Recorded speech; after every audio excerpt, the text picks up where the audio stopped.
If you want to learn more about what this board is for, stay around till the end of the video and I'll show you. Also, these cool t-shirts, St. Augustine grass, it's not crabgrass, are now on sale on thelawncarenut.com. Now let's get right into the video. I got plenty of sunshine, blue skies, and tips on board today. See you in the lawn.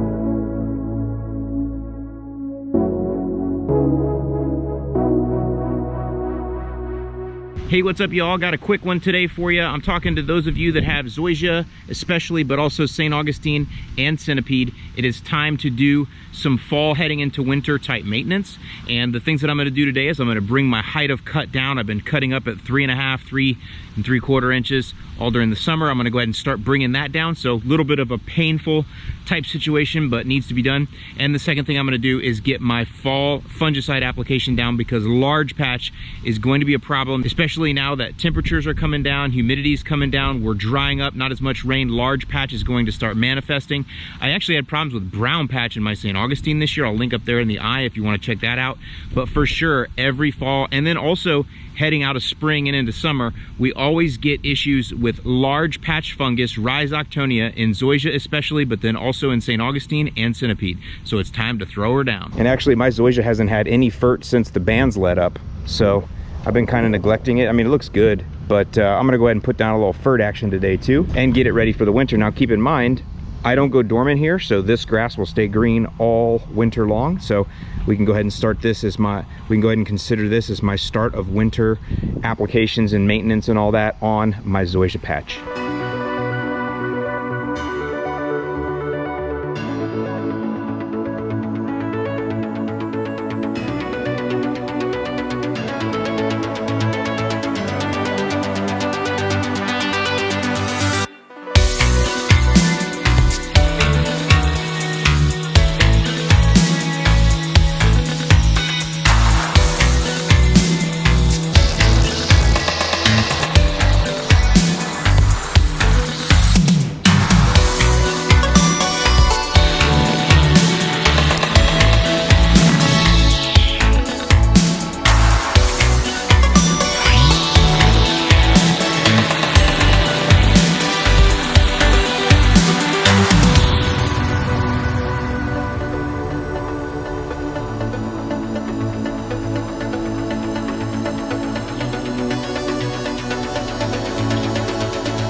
People always ask me about these curbs. So these are poured on site, custom, with a machine called a Lil Bubba.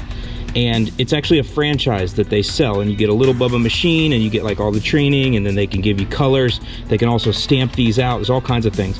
It costs right around $5 to $6 per linear foot, at least in this area. So that's what these are. And make sure you guys, when you see other people asking in the comments, that you let them know. I may have gotten a little carried away here around this tree. Yeah, I definitely did. I know there's people, this is their pet peeve. I don't usually do that. I had to shoot this frame. I had to shoot that shot like 3 different times, so not the norm for me. Okay.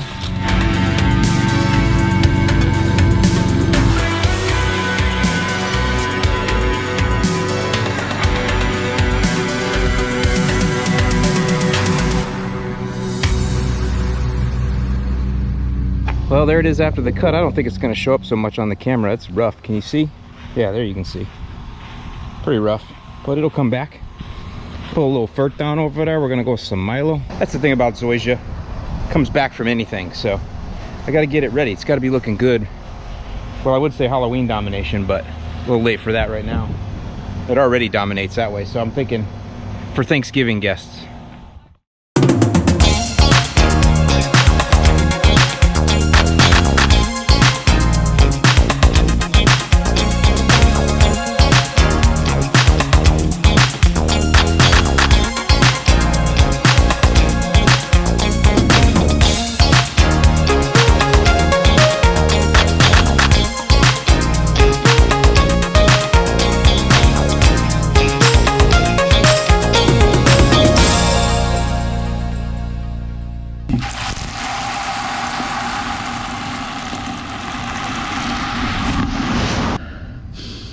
Oh yeah, smells like success.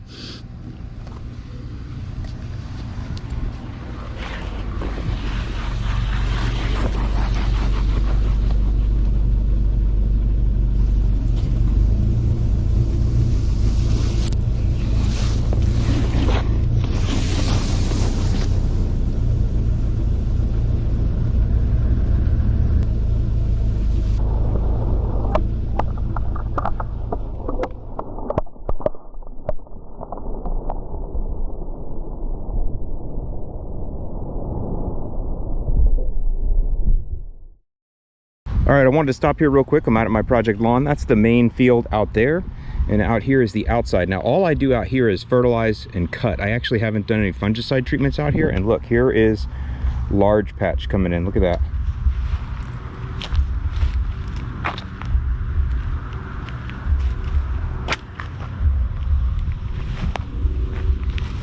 That's exactly what it looks like when it infests Zoysia. And you'll see it kind of moves along water patterns, traffic patterns. I should be catching my clippings here, but I'm not. Out here in the main field, I don't have any. Well, there's a little bit, but not much at all, because I've been treating out here azoxystrobin and propiconazole. I've done 2 apps out here, 35 days apart. So there really isn't much out here at all. But over here, where all I did was fertilize and cut, you can see it. You'll see more down through here too. Some right in there, some in here. You can see it, it's all down through here. So if this is your Zoysia and you're seeing it, you want to use the higher rates. You want to use the corrective rates.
All right, y'all, thanks for watching all the way to the end of the video. So yeah, I made that for the Freedom Factory. Just so you guys know, I take the grass very seriously out there, and it pains me deep in my heart every time one of these racers destroys the grass. Now, I understand that accidents happen, but there's been a few, well, these so far that I've tracked on my spreadsheet, who I would consider grass felons. They're either doing it on purpose, or when they do it, they're not remorseful, or they're doing it multiple times, or in the case of Vaughn Gittin Jr., who is arch enemy #1, all of the above. So don't forget, they got a pay-per-view coming up on November 14th. I will be monitoring and hopefully not having to add to this list, but if I do, I'll be ready. And I'm gonna give this out to Cletus here next week when I go out to take care of the grass. That's the next thing. Been working on getting the grass green out there. Let it go a little bit over the summer just because we have fert bands. I couldn't really do anything out there, and then we got irrigation installed, so it's got some damage there. And the thing about the Provista is it's a little slow to recover when you let it go down. So been working on it, hopefully gonna have it nice and green, but I am gonna get out there and give it a final trim right before race day. As far as everything else goes, you're gonna wanna subscribe to find out what happened here. With that, I'm Alan Hain, the Lawn Care Nut. Thanks so much for watching. Hope this video has been helpful to you, and I'll see you in the lawn.